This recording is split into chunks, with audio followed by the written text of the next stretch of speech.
Hello, Easter community. Allie and I are here together.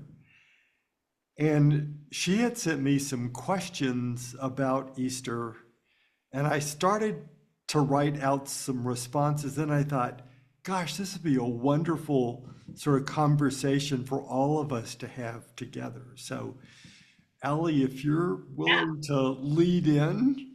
Yeah, well, the first question that I had was around how does the Celtic tradition play into Easter? Because you have the whole teaching around the 12 days of Christmas and how the Christians and the Celts were together and they were pairing together in some ways with each other.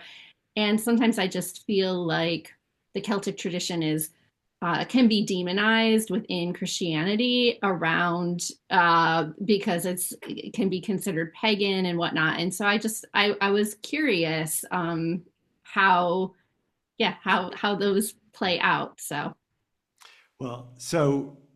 The first piece is the entire Christmas festival comes from the Celtic world.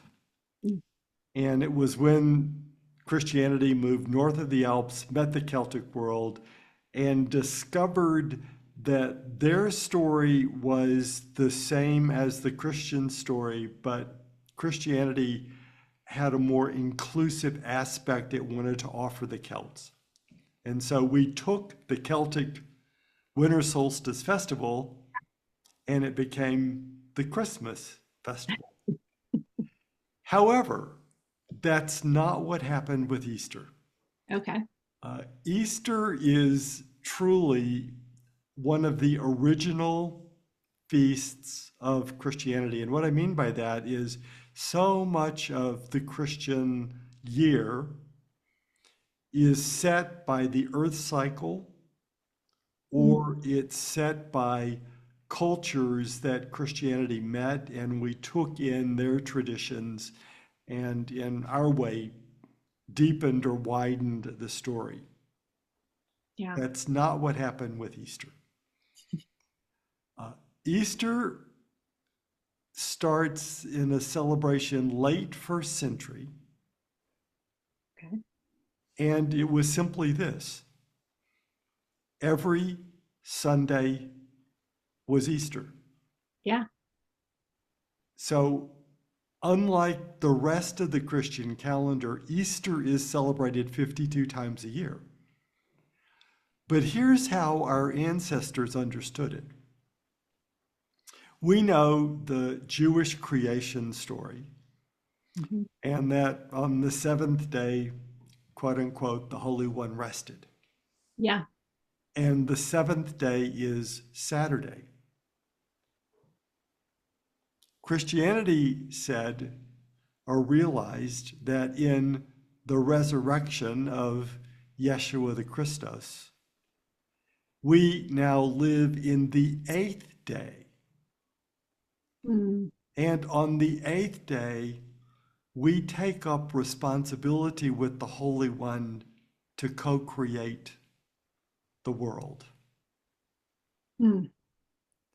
And so the first name for quote unquote what we call Sunday was the eighth day of the week. And it's paradoxical because it's both the eighth day of the week and the first day of the week. Yeah, exactly. So, but it has the beauty of understanding that Yeshua the Christos invited us to recognize a wholly new relationship with Spirit. That Yeah. in the language of John, spirit and matter are one. They've always been one, but Yeshua the Christos helps us fully understand how spirit and matter are one, and we stand with enlarged ability and responsibility. Mm. Yeah, I So love that pairing. Easter, so one of the things that's important when we look back at early Christian history is we kept Saturday as the day of rest, the Sabbath. Mm. And then when the Sabbath was over, we celebrated the eighth day, this new creation that we are aware of. And then we went to work. Mm. Yeah. Yeah. Yeah. It's yeah, no, it's a beautiful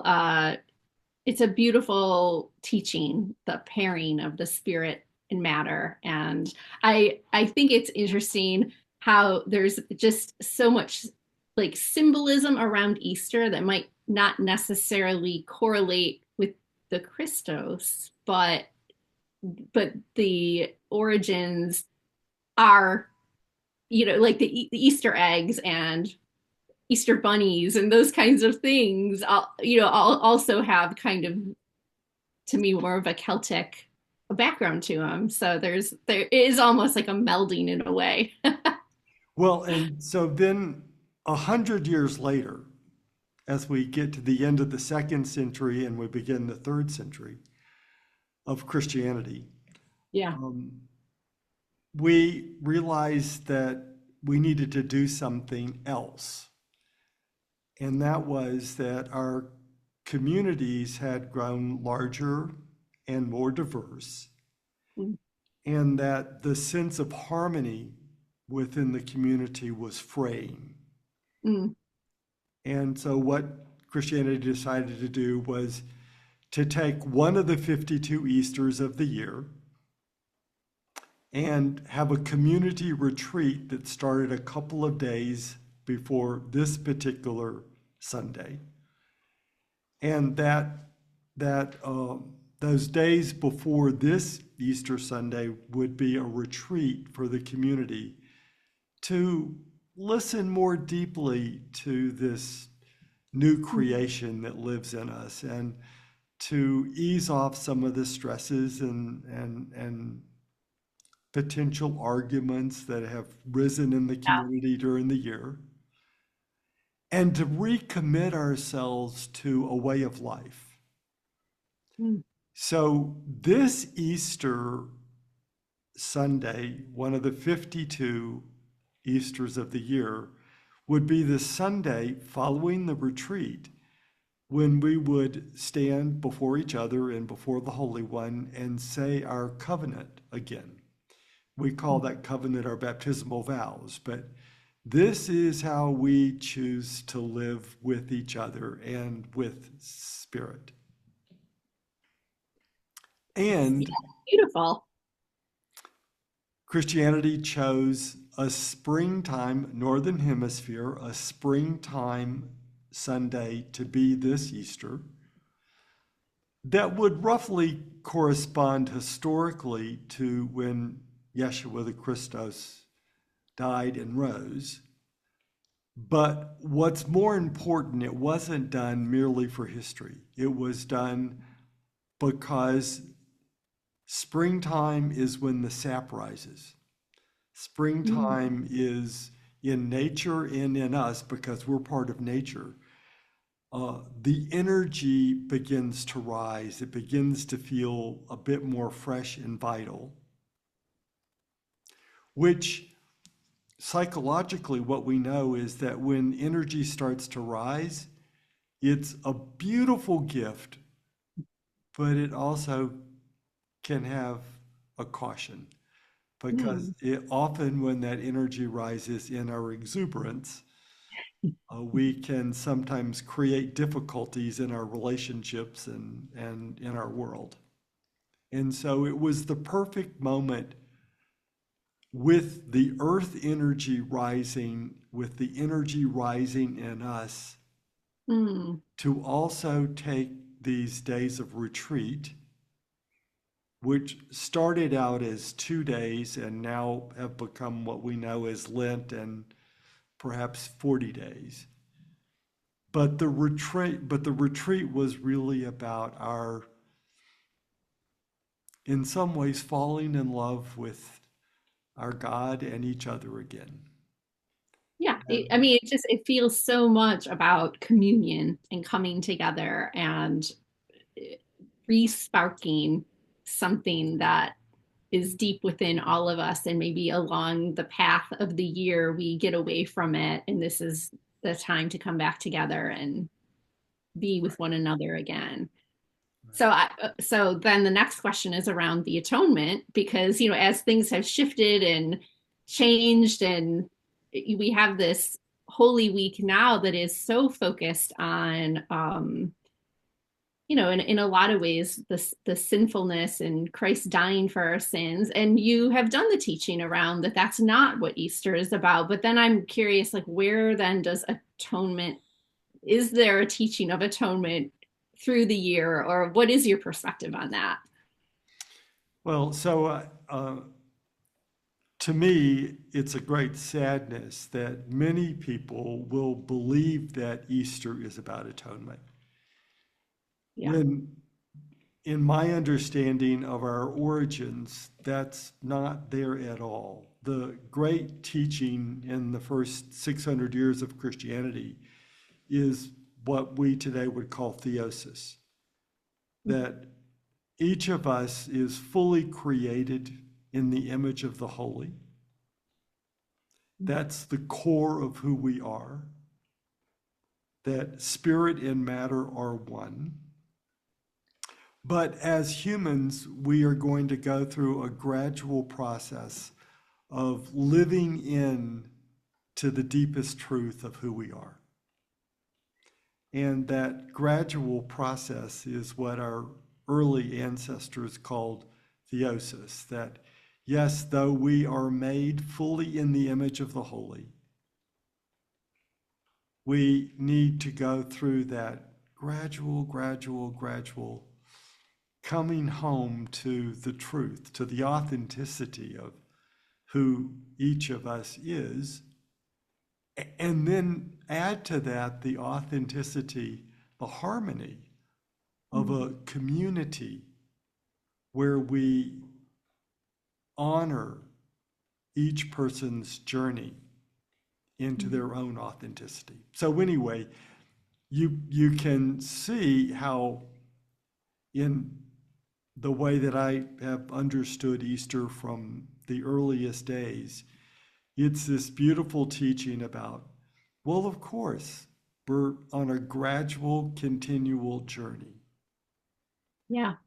But it is not, it does not start with, in our birth, we are separated from God, separated from the holy, and have to somehow be redeemed back in that relationship. No. Yeah. That what Yeshua shows through his life, death, and resurrection in each of the Gospels, each of the four paths, is in this path in our life, this is how we take up that gradual transformation. So there is a gradual transformation that we go through in the path of change. There's a gradual transformation in the path of trials and obstacles. There's a gradual transformation in the path of joy. And there's a gradual transformation in the path of service. And that wheel is the life of the Christus.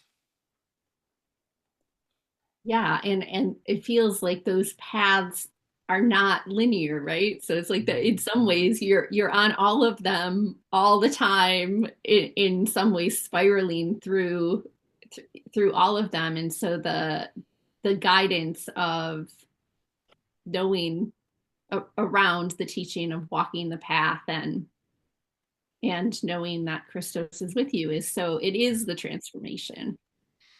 It is, and it's true that learning about the paths, we can talk about them in a linear sequence, but our lives Yeah. are in all four at once. It's kind of like a double helix going up and down and going out in every direction at once, maybe like a hologram.